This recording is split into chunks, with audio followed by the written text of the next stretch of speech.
welcome to the intro session of the chapter Light, Reflection and Diffraction of grade 10.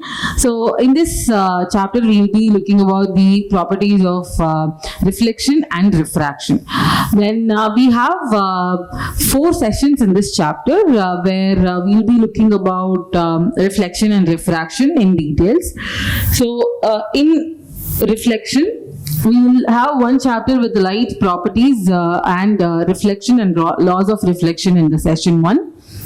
In the session 2, we'll have 4 parts wherein we'll study about the spherical mirrors. The first part will have terms and uses of spherical mirrors, what are the basic terms that to be understood before moving on to the image formation. We'll have image formation 2 things with rules of ray diagrams and image formation using convex and concave mirrors, and then one on the mirror formula, magnification, and some of the problems at the end of mirror formula and magnification will be a part of session 2. When we have after this reflection, we will be moving on to refraction, the second one. So again in refraction we will have laws of refraction and some of the refractive indices, and we'll have some of the problems related to laws of refraction and the refractive indices in the third session.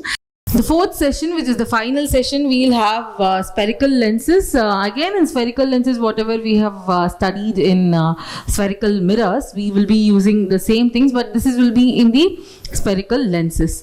The terms, again terms and uses in one part, and image formation, lens formula and power of lens in the other things. So even after power of lens, we will be having some of the problems, the HOTS question and the previous year questions which we have discussed in the final part of the session. So with this we will conclude the chapter light, reflection and refraction. We'll move on with the next chapter, human high and colorful world. Thank you.